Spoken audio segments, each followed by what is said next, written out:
Okay, welcome everyone.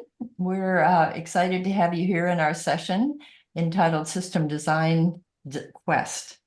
The session title uses the word quest with the following meaning. A quest is a long search for something that is difficult to find or an attempt to achieve something difficult. And a quest is a journey, not an end state. And so in today, the journey of the panelists is about systems thinking, design, and transformation with an eye toward the implications for evaluation. And our purpose is to offer ideas from our diverse journeys to give you, those who are joining us, a wide range of ideas about how you might engage in your own system design quest. In order of presentation, our panelists today are Scott Chaplow from Spain, Christine Malgro from Brazil, Veronica Felsis from Latvia, and myself, Beverly Parsons from the US.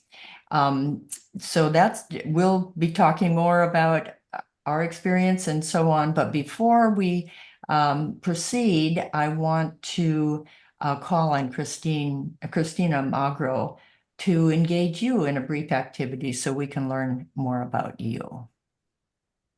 Christina? Yes, good morning, everybody. We are going to present today our experience with systems thinking, as Beverly just said. And we would like to learn about your experience with system thinking. So we are going to run a poll. Viviana is going to help me with this. We go to the next slide, Viviana? The workshop, usually of 2 days. It can be longer if the stakeholders wish so, but we Viviana, find... Are you there, Viviana? Viviana, could you please show the next slide before the poll? Okay, once again, one more click, please. Viviana, one more click, please. Okay, so we divided our experience in 5 possible steps or 5 possible paths. When we are beginning, we start moving around. We don't know what path to take. We contact with the possibility of new ways of thinking and speaking and conceiving for about 1 year. So this step here we are calling beginners.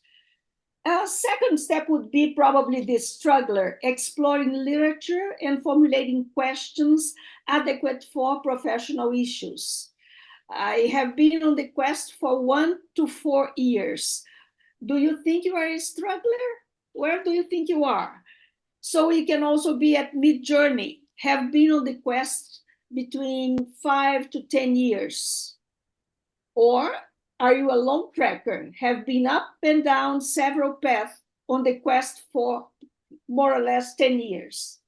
Or you can be an experienced system thinker, having been up and down, back and forth, and dealing with a truly new way of thinking and of speaking and conceiving your experiences. So let's see where you are. Okay, Viviana, can you run the poll now? For the poll, you are going to click on your screen. Viviana? Running, 4 of 6 people has responded. Okay.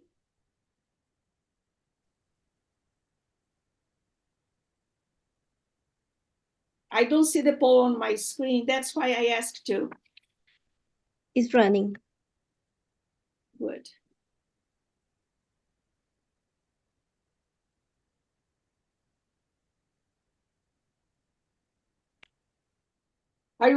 Is everybody done? Probably yes. Let's see the results, Viviana. Oh, okay. So we have 40% of beginners. Nobody considers themselves as strugglers. Some are in mid-journey, around 20%.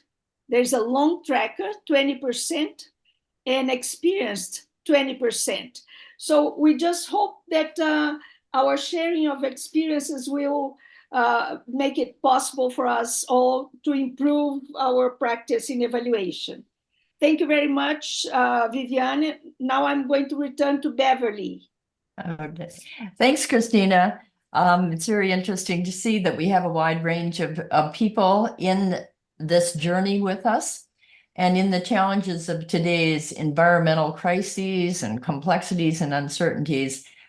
Each of us is on this journey together, and the intent is not to find the best path, but rather to present for us, those who are presenting, to present a variety of challenges that we've had, some of the evaluation questions and reflective activities that will help stimulate your thinking about your own quest. I'd like to also say that a systems design quest is both personal and professional. Systems thinking involves deep reflection, openness to changing how we have focused thus far, and being willing to learn something fundamentally different than what we've been doing and thinking. And design is a pre-engagement stance and time. It means we want to be present, to learn and act together. So for many of us, the quest might be from the transformation of a social ecological system. And for others, it may be how to redesign evaluation to be useful for investigating systems. There are many different ways that this might be done. And so we hope that this presentation will provide you some examples. I also want to say that our panelists are all members of the International Evaluation Academy. The Academy is dedicated to transforming, influencing, and professionalizing the evaluation discipline worldwide. We have each been asking ourselves questions such as, how has systems thinking transformed our perspective? How has it been influential to design evaluation thinking in our own situations? And how can our experience or our quest be contributing to the profession of evaluation? So rather than providing any further introduction of our panelists, I will now call on Scott Chaplow for his presentation, and he will, in that process, be sharing information about himself and his journey. So Scott, over to you.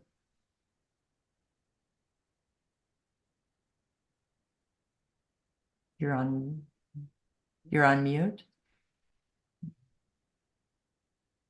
Thanks. If you can go to the slide before that, right, thanks. So a couple things. I'll probably talking a little bit about, not so much about myself, but about my interest in foresight and complex systems analysis. I just want to circle back to a couple things that Beverly said. The quest is a journey and not an end state. So if you really take that to heart and realize that it's an onward journey, it's really important to regularly sense check that journey to see to what degree you think you're on course. And she also said, not the best path. There's not one path that's the best, but recognizing there are different paths. And a lot of my presentation will be about that. When many people think about an evaluation, they think of assessing what has been delivered or what has happened, often to uphold accountability.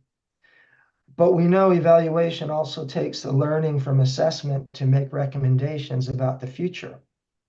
And it's here that complex systems analysis of alternative futures is critical. What a lot of people forget, though, is that future thinking also informs ex ante evaluation that's done to inform the design of an intervention, sometimes called diagnostic evaluation. It's used to assess context, underlying dynamics, potential solutions, plural. And there's another area where futures thinking is very important. So I see futures thinking as critical in the field of evaluation. And it's getting a lot of attention amidst the complex uncertainties that we're facing in the 21st century. So that's what I'm going to be talking about today. Next slide, please. So first, like all good evaluators, we like to define our unit of analysis. Or we can say, like all good systems thinkers, we like to put boundaries about what we're going to be looking at. So I'll start off by looking at what do we mean by foresight analysis. Foresight analysis, also called futures thinking, involves exploring alternative futures to identify emerging trends, understand uncertainties, and inform strategic planning, adaptive management as well. It does not seek a single predictable future, but instead explores a range of different possibilities.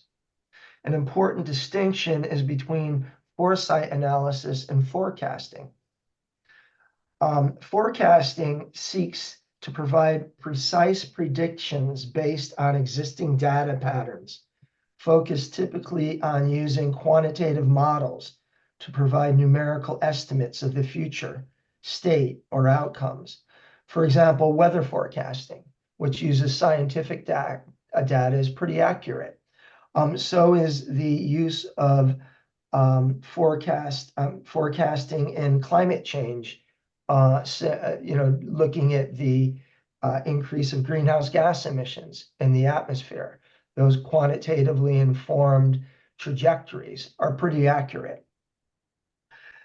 So foresight analysis and forecasting both seek to inform future decision-making, but foresight analysis tends to emphasize broader exploration of possibilities and uncertainties, while forecasting aims for more precise predictions.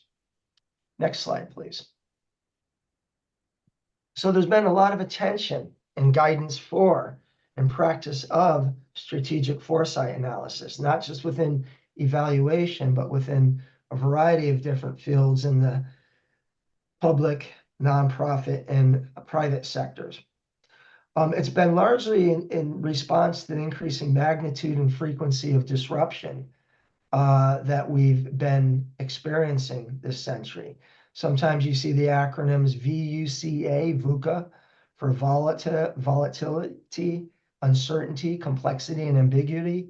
TUNA for turbulent, unpredictable, uncertain, novel, ambiguous. We can probably think up of a few more, but basically people are talking about how the future is becoming increasingly complex and uncertain. Now, very different from when I went to graduate school, there are actually university degrees and job titles for futures thinking: foresight analyst, futurologist, future strategist. The first one's foresight analyst, rather. I think, and the other thing that we need to remember is in our area of work, a lot of people are familiar with logic model, results chains, theories of chain, and other types of design frameworks. They are all forms of future thinking. They're thinking about the desired future. And so to a certain degree, I think everybody has a bit of futures thinking in them. It's just that we need to look beyond the desirable future and look at other scenarios so we can better adapt and course correct. Next slide, please. Next, thank you. So when we consider or conduct complex systems analysis, we usually establish boundaries, recognize the interdependencies and interactions between the different factors and actors within those boundaries, that system. And then we want to include multiple perspectives for interpreting them, triangulating in a way interpretation. And this provides an assessment of the current state of the given system. However, we cannot predict the future. There's just one certainty that we can say about the future, and that is that it will change. And a key premise of strategic foresight is that while the future is unknowable, it is imaginable. And here you can see the conceptual diagram from the UNDP illustrates 6 scenarios for an alternative future, ranging from business as usual, the projected future in the center, to preferable futures, which is typically in a theory of change or some other type of framework used to design a program, or other plausible possible futures. While there's the specific futures that future foresight analysis might identify are not real because they haven't been unfolded yet, it hasn't happened, what is the use of it? Well, I'm going to name off 4 things real quickly. One is it helps us identify assumptions and better anticipate, monitor, and respond to change. 2, it helps to identify potential opportunities and drivers to leverage transformational change, the area that I work quite a bit on. 3, it allows us to identify potential barriers and constraints for transformation in way informing a risk mitigation for the work that an intervention is trying to achieve. And 4th, it informs priority setting and resource allocation and adaptive management. Next slide, please. However, there's not always an appetite for futures analysis that goes beyond the desired pathway for transformational change, meaning that organizations often fixate on their theory of change, but there's a tendency to not look outside of that. There's a tendency to squeeze complex problems into simple templates or design frameworks that fixate on the predetermined results and the metrics or KPIs to assess them. I've referred to this as an obsessive accountability disorder, where the donor demand and institutional pressures for accountability in a way that reinforces a narrow focus on whether things are done right versus whether the right things are being done in the first place. And this results in a mindset that fixates on anticipated results versus alternative futures. The IMF resource that I showed earlier in one of the earlier slides cites a 2009 study that found that 82% of failed strategy cases are, quote, conditioned on futures that never materialized. And in the 2016 book, Super Forecasting, Techlock and Gardner report that the average expert would not outperform a dart-throwing chimpanzee in forecasting. Okay, so it's important to keep these things in mind. Next slide, please. There are a variety of different ways. This is really, this is 6. There are 36 ways in some of the guides that I shared earlier on the slide for pursuing foresight analysis. This slide just summarizes 6 of them. But very quickly, we only have, let me see, we don't have a whole bunch of people on here. If in chat you can put down any method that you might have worked with, please put it there if you have, and don't worry if you haven't. I'll try to look at the chat as I'm going on. Next slide, please. So I'm going to focus, give you a brief, shallow dive into one foresight method, which I've been working with, which is backcasting, which works backwards from the transformational vision, the desirable future, to identify pathways to achieve that vision. Okay, the diagram here, by the way, illustrates a fishbone approach to backcasting. And a lot of people who are familiar with root cause analysis or problem tree analysis are often familiar with this approach. But the difference is we start here with what we desire rather than the problems. Okay, because problem analysis can perpetuate a cycle of ongoing quick fixes that only address symptoms rather than a more systemic transformation. In contrasting, something like backcasting focuses on what needs to be in place or happen to achieve the desired futures, which can encourage innovative thinking to explore unconventional solutions for a more aspirational future aligned with the fundamental changes required for systems transformation, like the SDGs, for example. Excuse me. Okay. If you're interested in backcasting, The UN Sustainable Development Solutions Network, UNSDSN, identifies backcasting as a key tool for designing SDG strategies and roadmaps. And I'll try to remember after this to put a screenshot of the cover of that guide in the chat. Just one thing to keep in mind with foresight analysis is it usually works off a longer time frame, anywhere from 15 to 30 years. And often the time frame will be aligned with benchmarks, like the 2030 agenda for the UN was a benchmark that's been commonly used, or 2050 with the Paris agreements. Next slide, please. Very briefly, I want to remind you that a backcast is the preferred scenario, and therefore it's important to complement the backcast with alternative scenarios. And what you're seeing here is a 2x2 matrix, which shows two different uncertainties can be used to frame a scenario building exercise. Okay, for example, the left is just a generic image of that, but the right, you can say, okay, let's take two uncertainties. One might be more government, less government, and the other one would be weaker economy or stronger economy. Or maybe you're in an organization where there might be organizational change, so you can make it, instead of more government, less government, and can be major organizational change or no organizational change. And then you can work with people doing scenarios in each of those four quadrants.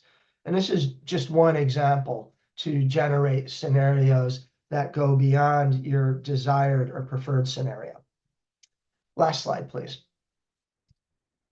So in summary, what I want to do is just summarize, I think, four key ingredients to keep in mind for future foresight analysis or futures thinking. One is it's critical, the participatory engagement. If you'll remember, I identified that as one of the key ingredients in complex systems analysis. Multiple perspectives are very important to triangulate and get a richer picture of possibilities in the future.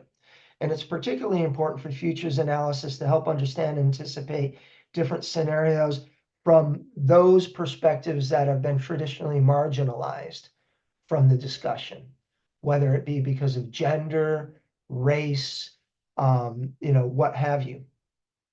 A second critical thing is process versus product. The process of doing futures foresight is just as important as any report that's generated from it.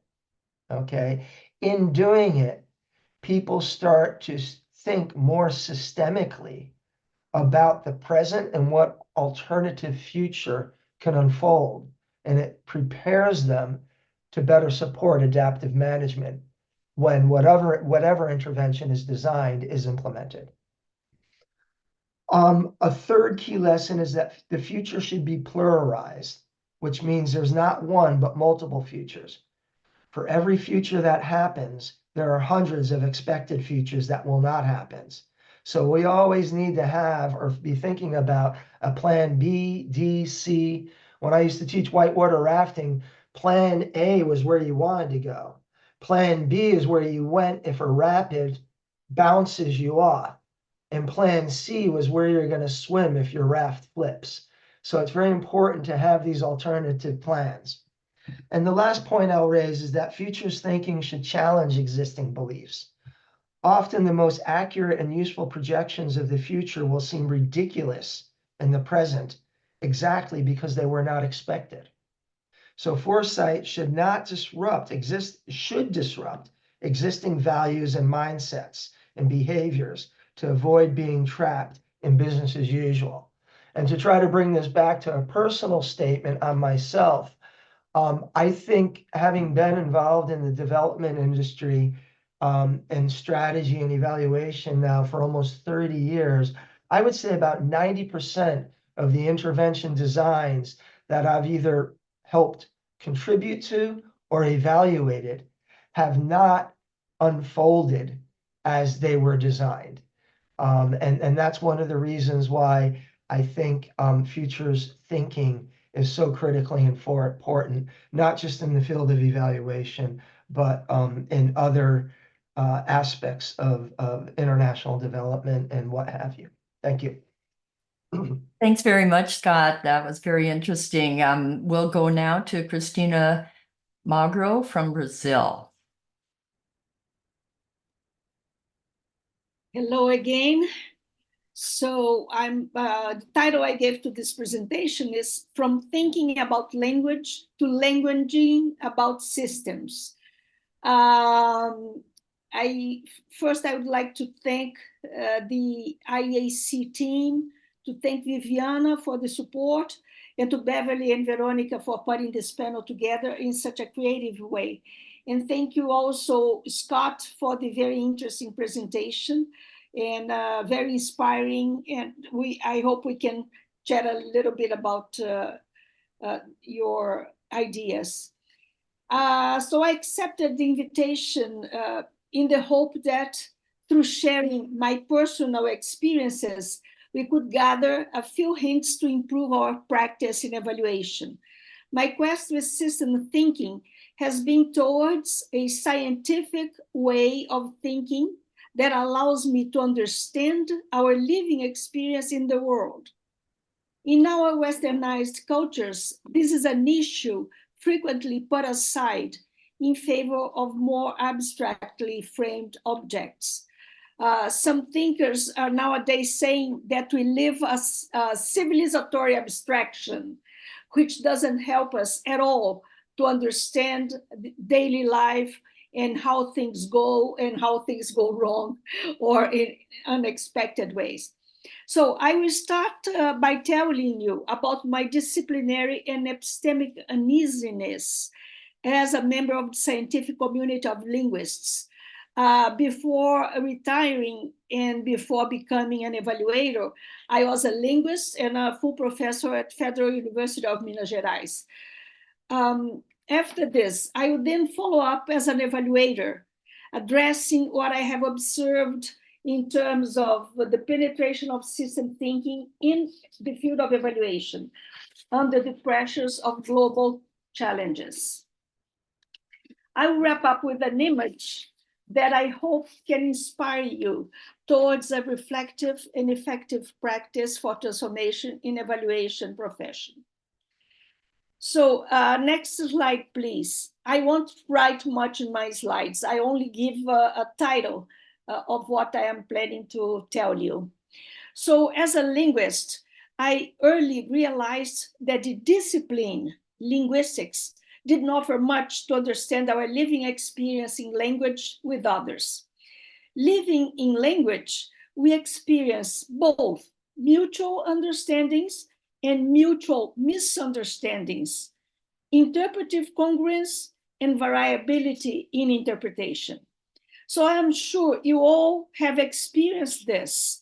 It's very likely that each one of you have the experience of going to the movies with a partner or with a friend, and 2 hours later leaving the cinema with very different views of the story that you saw displayed on the screen. It is also likely that often this situation might have spoiled the rest of your night in endless discussions. Or sitting on a school chair, you might have had a particular view of what your professor said or what was in the book being read, disagreeing widely and often being punished with bad grades, depending on when this happened on your lives. Mind you, in disciplinary linguistics, the understanding of language as an abstract set of rules and vocabulary can solely predict a permanent and perfect mutual understanding. Linguistics cannot account for the exception, can only account for the exception in our lives and not for the standard that we experience. Now, digging into evaluation, development, climate change, I really wonder how much of this sort of practice is in our evaluation work. Next slide, please. By the end of 1970s and during the 80s, interdisciplinary work involving sociological and psychological influences on observed language data it started to appear in linguistics. In those movements, I followed closely, seeking for an expression of what we do in language with others, both in our most mundane and most heavenly activities. Soon, biological claims were associated to the fact that language was present in all human clusters. The disciplinary mainstream claimed that we had a particular gene for language. More specifically, that a universal grammar was imprinted in the 13th allele of our DNA. At the time, it was also broadly proved in image tests as CT scan and other brain scan sophisticated techniques that particular grammar categories were located in certain areas of our brains, more or less like our underwears and shirts inside the chest of drawers. We had little drawers around here that would keep the prepositions, the articles, etc. Although interdisciplinary, or said to be interdisciplinary, these trends were highly reductionist. They reinforced a Cartesian tradition. What you observe outside the body or the brain must have a locus inside your brain to guarantee that you match properly, cognitively, the world you are living in. Mathematics and the metaphor of human-like machines prevailed all the way down. At that time, and I was talking about 70s and 80s, it was a time when AI was developing, when translations devices were being produced with the concurrence of linguists. Oh, we made a lot of progress, you could say. But how much understanding of human processes in the world we got? I found all that profoundly strange, and for a claim made by a linguist, a famous linguist, who worked with metaphors we live daily, in 1984, I decided to study biology. I am mentioning the name of this book because it has been quoted widely in the fora I have been lately. So the name of the book is Metaphors We Live by George Lakoff. So he said, at the time he said that language is as it is because we are human beings as we are. And then I said, maybe I don't know who we are, and decided to study biology. So slide 4, please. I was fortunate enough to get into the work of Humberto Maturana, a Chilean biologist who had been highly influential in second-order cybernetics and guided the emergence of various systems approaches. An interest to his work has been very strong nowadays. I can see this for the interest in the cybernetics fora of reviving his ideas, and also for the very frequent quoting of the work that I produced in Portuguese, translating his pieces that I receive daily in academia and other places where our works are registered. So his work promotes a fascinating epistemic turn. That is, he promotes a fascinating way of telling us how we get to know things, how we talk about things so that they stabilize as something something universal or at the reach of everybody, and how culture makes put these objects together. So an epistemic turn would be a way of thinking, a way of conceiving, and a way of talking about things. We are here faced in his work with transdisciplinarity. He's not reductionist reductionist and not essentialist. So that pairs of concepts like individual collectivity, subjectivity, objectivity, observer observed, facts value, theory practice as traditionally defined disappear or are reconceived in his approach. That is to say, the biology of cognition, as Maturana's work is called, helps us to quit the ingrained Western separability between observer and phenomena observed, system and context, human beings, living beings, and nature. It's interesting that ecology lost its way in the middle with the history, the concept of ecology, and left a realm of conception where it was meant to refer to the relation between living beings and nature, and became only nature outside of us. So now we are recovering this perspective and putting again together human beings and nature. You are going to see this in Veronica and Beverly's presentations. So his work, Maturana's work, drives us away from the machine analogy, from the mathematics as the foundation of system thinking, drops the concept of information, feedback loops, and causality. He opens the space in a very coherent way to generate inclusiveness, to understand the emergence and legitimacy of diverse worlds and ways of living. And this is something, if I think you may all know this, that in evaluation we are at odds with, especially when we consider the need to include indigenous peoples and minorities in our evaluation work. Next slide, please. So you see that I'm constantly concerned about the problems that we are living now, that we are experiencing now.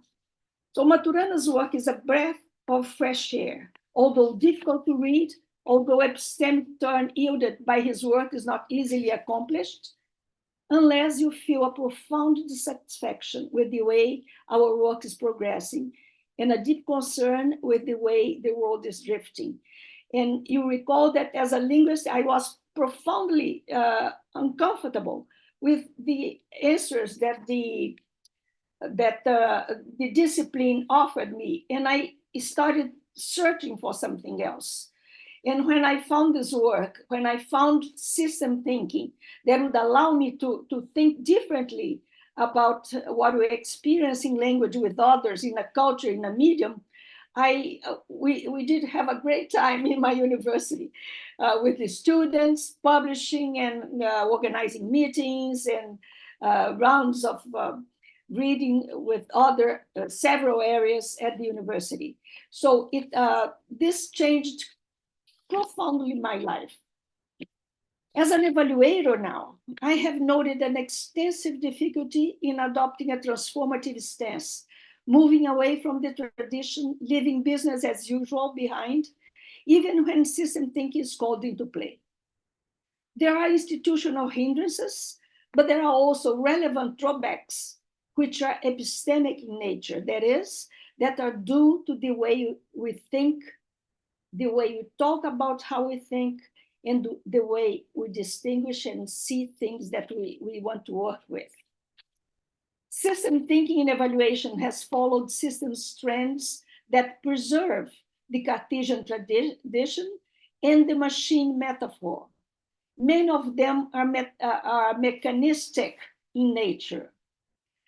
It has been introduced in chunks in evaluation, not as a coherent explanatory mechanism that can yield new ways of thinking and doing.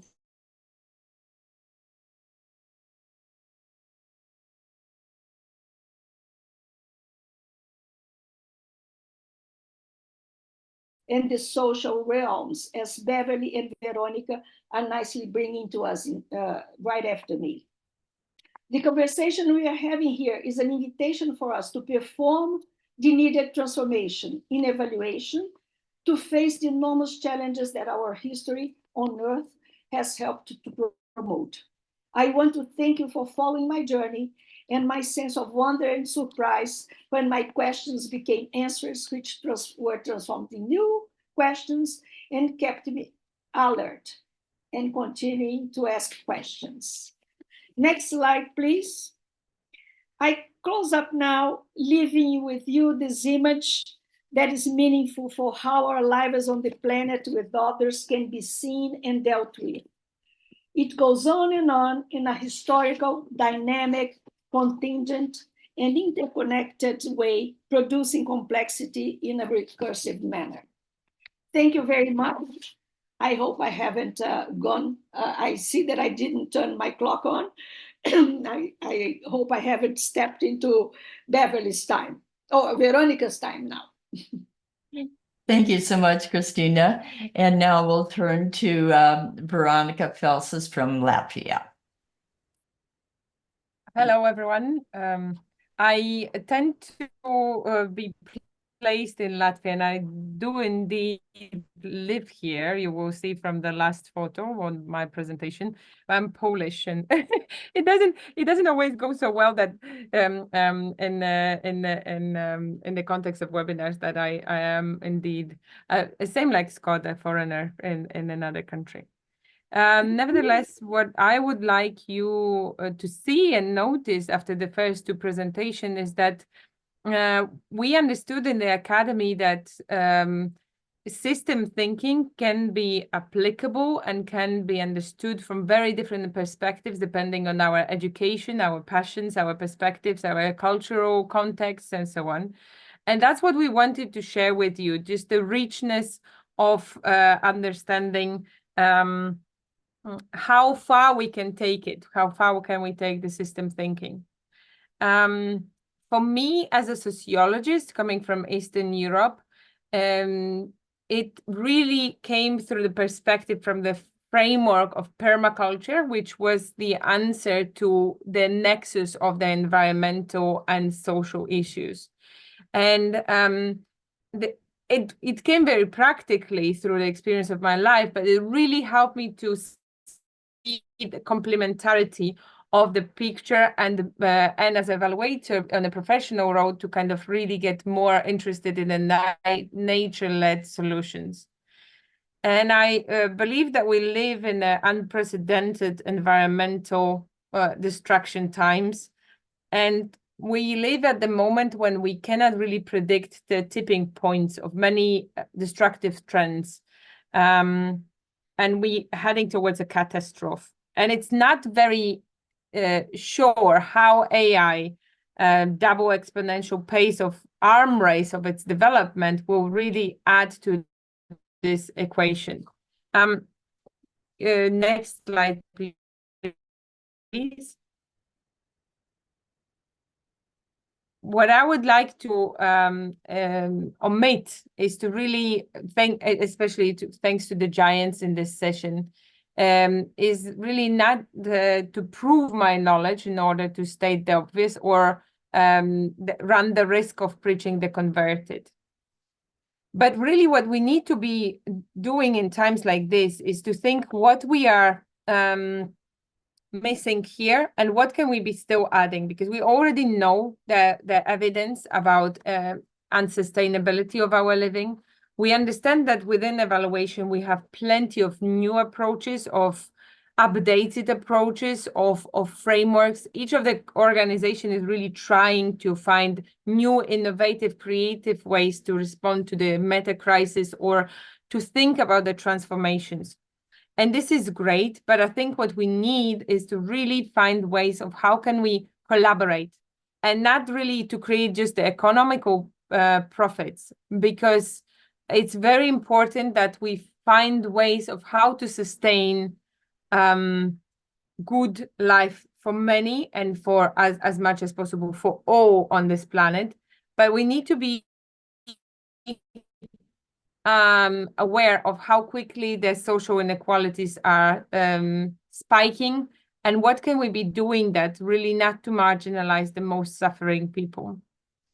And if you think about, next slide, please. And if you think about the transformational changes of systems, historically, the key to success were always stories. So for me, it's important that we find ways of how to change our thinking first. That's what the permaculture has helped me to think. How do I design my life, but also my work in order to change? And I think it's important. Many times we mention also the power imbalance and how do we assess within evaluation different fragile contexts. And in fact, we have more and more conflicts and a difficult situation around the planet. And I think stories helped, as Christina was just mentioning in a presentation before, helped us survive wars. The stories helped us to overturn system of operation. Stories also can create them in the first place. So it's really, we need to be very sensible here. Stories essentially bring us the meanings that lead our most important decisions and justify our actions. And we often write the reports just for the sake of satisfying the commissioners. But what stories are we actually telling, and whose stories are we telling is most important question. After all, what is worse than facing death? Life with no meaning. And I think what Christina was speaking about George Lakoff and metaphors was really, really very, very inspiring here. For me, the most dreading trends are probably still within natural destruction, because we know now that industrial agriculture expansion is responsible for 90% of deforestation worldwide and degradation of 1/3 of Earth's soil. We know that we lost 70% of fauna already over the last 50 years.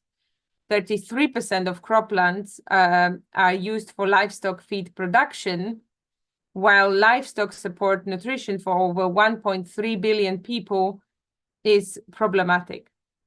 So permaculture for me really helped to understand that it's a comprehensive method that installs and develops resilient systems capable of meeting people's needs while imitating nature strategies.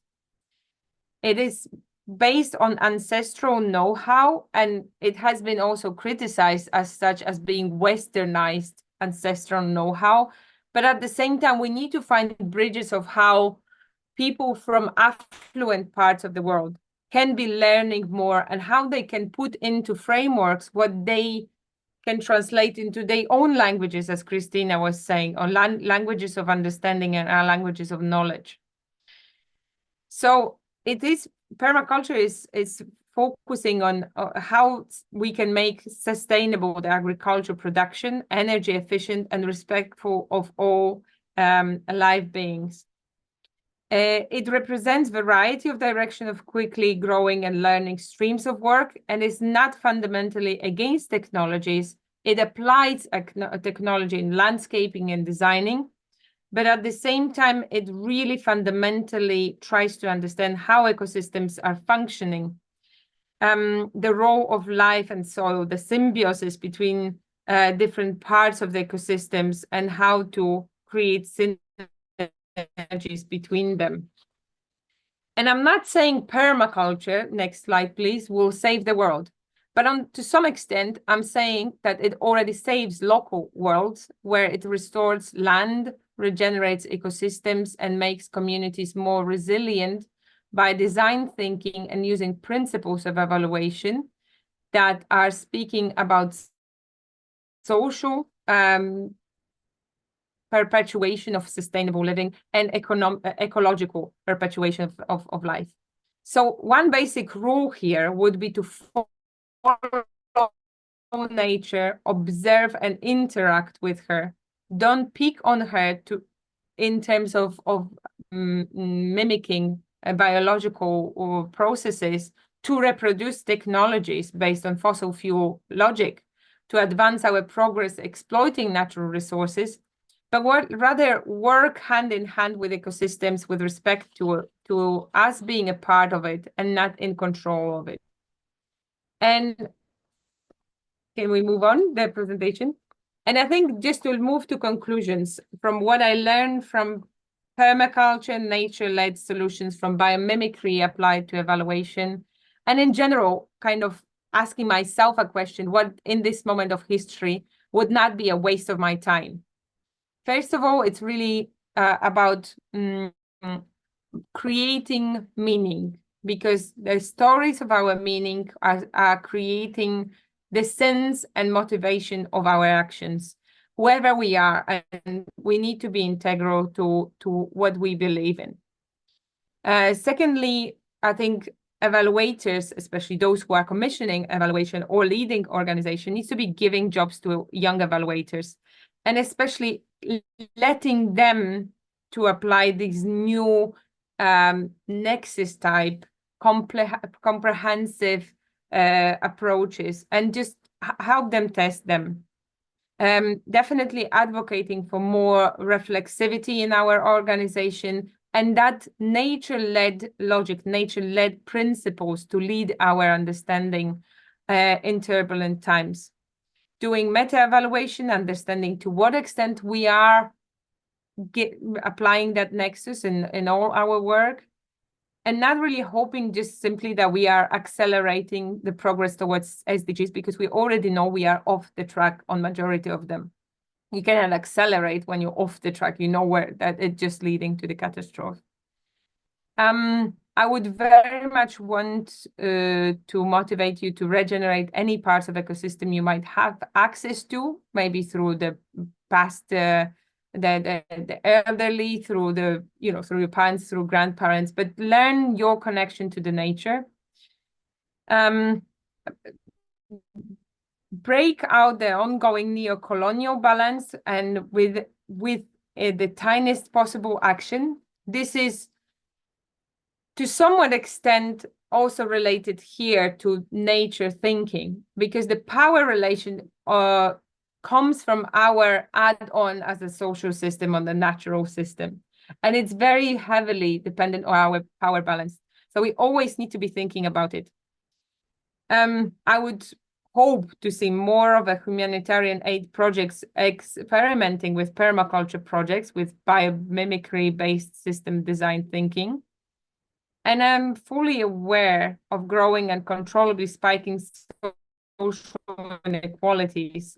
And we need to be understanding what for us as evaluators, what kind of value system we carry as fairly sharing the resources, and really integrate that within our work, and not just to, try to satisfy the needs of commissioners, but really stay true to our value system.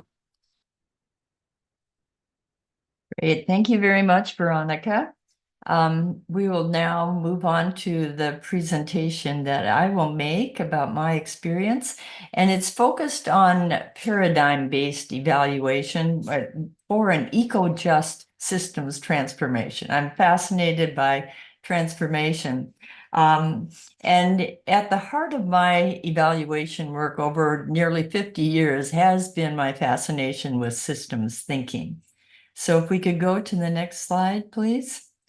So here I'm going to use the journey that we talked about before, and I'm going to start with my early days. If you can just do the one at a time, and I'll talk about the first one, and then I'll move on to the second one.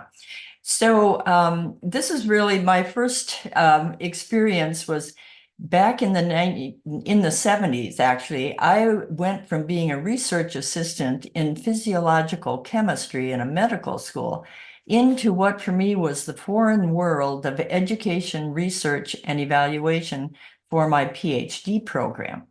I went from a world where beakers and pipettes were instruments to a world where surveys were referred to as instruments. I first became acquainted with the idea of systems when taking a class in my first year in graduate school from Kenneth Boulding, whom I later learned was one of the key theorists in general systems theory. I had absolutely no idea what he was talking about, and I eventually dropped the class. Then, in my final year in graduate school, I took a year-long research position on the Pine Ridge First Nations Reservation, working with the establishment of local school boards. It was my first experience being the only white person in meetings and not understanding the language or the culture. Somehow, in that situation, I had this aha experience of suddenly grasping the concept of systems that Boulding had been talking about. And it set me on a lifelong path that has become even more intriguing to this very day. The experience involved a shift really from the reductionist approaches I had learned in the chemistry lab to conceptually seeing the systems tensions and the systemic tensions between indigenous and white Western cultures and the nature of the interfacing of hierarchical systems of government. I was able to apply this new orientation to the first 10 years of being in the evaluation. So, for example, whenever conducting an evaluation of an educational program, so for example, a new curriculum or instructional approach in a school, I could set that in the context of district or state policies and practices and the differences in perspectives from people in different cultures and the differences in perspectives, for example, of students, parents, and teachers. So it was giving me that broader context of systems thinking. Then on to number 2. If you add that to our slide here. And that was the whole idea of applying systems dynamics theory to program evaluation. This was in the 1980s. So by the early 80s, I was working in a national organization for governors and legislators across the US. At that time, I was introduced to the theoretical work around systems theories that was coming into various social and management disciplines. I realized that theory, concepts, paradigms were fundamental to my orientation to evaluation and systems. I loved learning about those different theories and how I could enrich my data interpretations by viewing evaluation data through these different theoretical lenses. They allowed me to understand so much more about why people had different ways of seeing situations and why the results expected, for example, by a logic model, were not necessarily happening, and why changing something in the logic model was unlikely to really solve a perceived problem. Factors beyond the control expressed in the logic model were at work, and I was beginning to see how to take those into account, and that predictive systems required certain conditions that were simply not adequate and were not present in most situations. On to number 3. Now there came the shift from predictive systems to complex adaptive systems. This is kind of some things along the line of what Scott talked about earlier. In this shift to initiative evaluation from project evaluation. And that's where I learned about complex adaptive systems, a particular theory about systems. And it was a breath of fresh air. It gave me language and concepts to explain why you could make predictions in stable situations with a narrow range of stakeholders and hierarchical systems, but it didn't seem to go far enough. It helped me in that way, but it moved beyond stability, but it didn't provide enough understanding of unstable situations. So I was moving along and came to my 4th step here, which was to recognize fundamental differences in mechanistic and ecological systems. And this is similar to what Veronica was talking about, the difference between mechanistic and ecological. So making that distinction between the mechanistic and the living system was really a revolutionary concept. That distinction helped me realize why the complex adaptive system was not enough. The predictive and linear models I was steeped in from traditional evaluation were fundamentally based on systems theories that were derived from how a machine works. And you've heard several of us talk about that. Those theories were the foundation of hierarchical systems with its many rules and an orientation of producing something. It was about consumption and production. And now I realized that a living system was fundamentally different.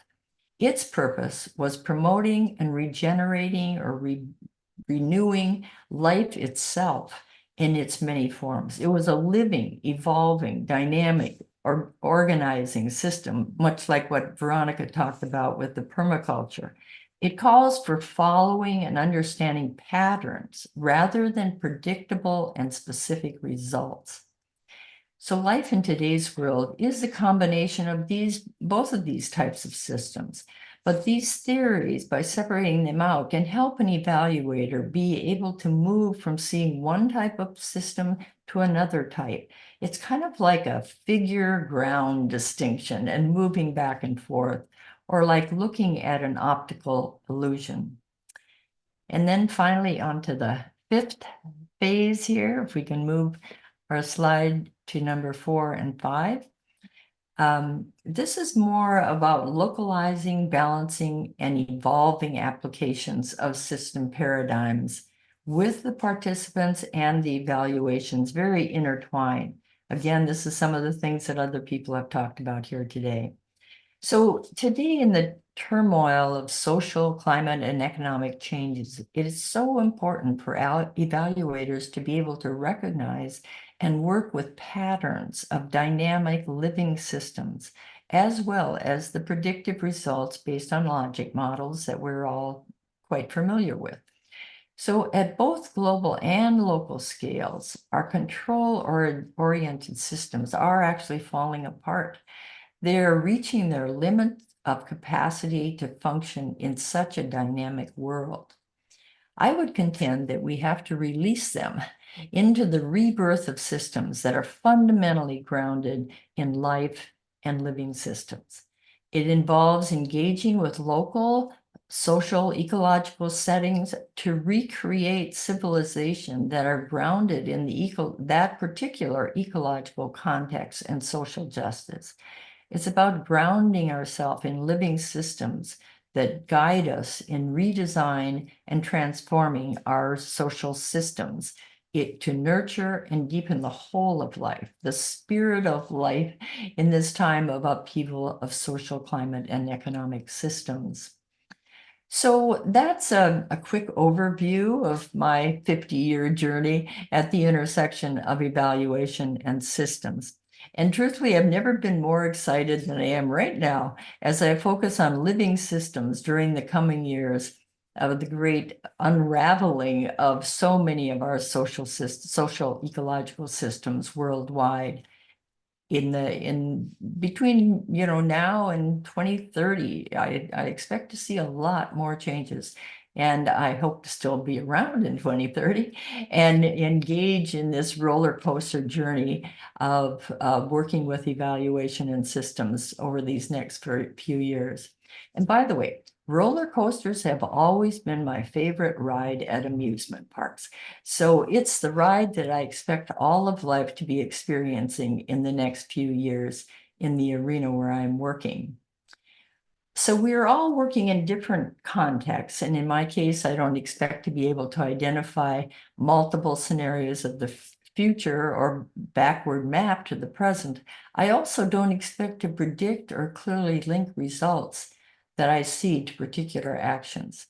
Others may be working in more stable contexts and able to do those. And that's really important that we each assess our own context and see what degree of stability we can count on for our system's applications. So I would encourage you to pay close attention to the system context within which you're working, and to make your own call on what system approaches are appropriate for you. For example, I'm currently learning a lot about mother trees and how trees and forests support one another by sharing their water and nutrients as I work with issues that have to do with the forest industry and what's happening there. So now I'm going to thank you for moving to the next slide. I'm going to just use the second slide here to do a little quick summary of what you've been hearing from the five of us and our journeys. And then I'll be turning this over to Veronica for some Q&A with all of you. So my comments here are based on what our panelists have said and other interactions I've had with them. Hopefully you've gotten a sense of how we've been working in different contexts, have different personal backgrounds and cultures, and different orientations to life in general. All of these matters affect our system design quests. Yet I think there are some things that we all share. First of all, at some point, we didn't see the consequences and implications of our work of changing to a system orientation. We didn't know if it would be worth the effort to change our way of seeing, thinking, and doing things. Then at various points, we tried accommodating system tools and concepts to our professional praxis and to the theories we'd gotten used to. After a while, we all recognized and were three that it is hard to change. We realized how important it is to have colleagues such as you all with us today who can engage in self-awareness and reflectiveness as we have done now. And on to number 4, if you can add that to our slide. We are at various stages of embracing the ongoing journey of learning and unlearning. You've heard about conceptual leaps we have each had and made, and seeing that systems thinking is more than a set of tools. It's just a real mind shift in how we perceive things. And then finally, systems thinking is a changing perspective that applies to within and outside our professional lives. So it's both for our personal lives, our professional lives. So as we move forward, we hope that you will be engaging and recognizing the nature of this kind of journey, and it's an ongoing one, and that is shaping the perspectives and the way that we live, evolve, and deal with the anguish of our planet that is home for all of us. So with that, I hope you've gotten a sense of how we're each thinking about systems thinking and how it applies to our lives personally and professionally, and can draw on some of that for your own work. So at this point, then I want to turn it over to Veronica, and she'll lead us through some interactions with you all, and then close out the session with final comments.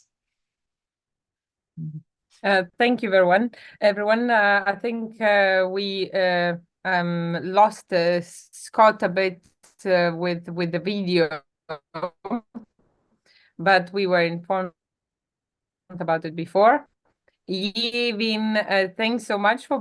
If anyone has some questions, we reserve this time especially for you, and just ask any question to any of the people who have shown that the pathways have been very different, but the overarching framework can be understood quite similarly.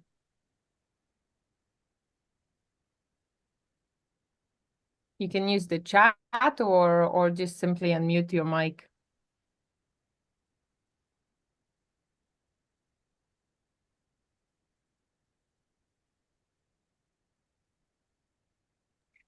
I don't know if Scott could answer any question. Could you, Scott?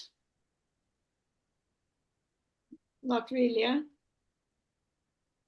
Possibly, yes. I think the connection might be unstable. Scott, just unmute yourself anytime you want.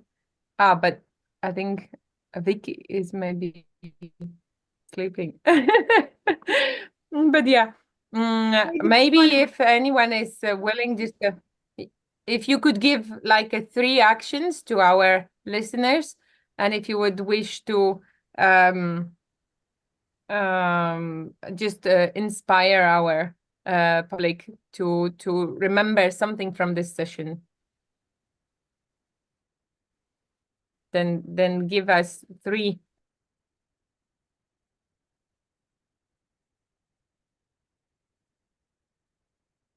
let's maybe start with the first presenter.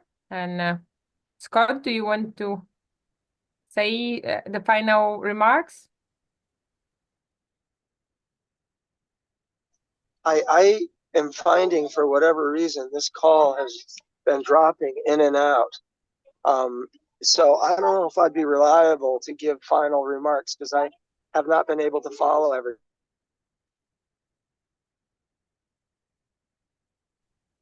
Okay, thanks. Yeah. So we should just inspire ourselves and our colleagues who are listening to us today, right? And I would suggest that you ask questions, don't fear to ask questions, and seek for answers. And the answers might not be satisfactory, or they might even inspire new questions. This is the way to go. To think freely is to think. So I think that if you ask questions about your living in the world with others and how contemporary challenges are pressing us here in this planet, I'm sure that you will, at a certain point, meet with system thinking.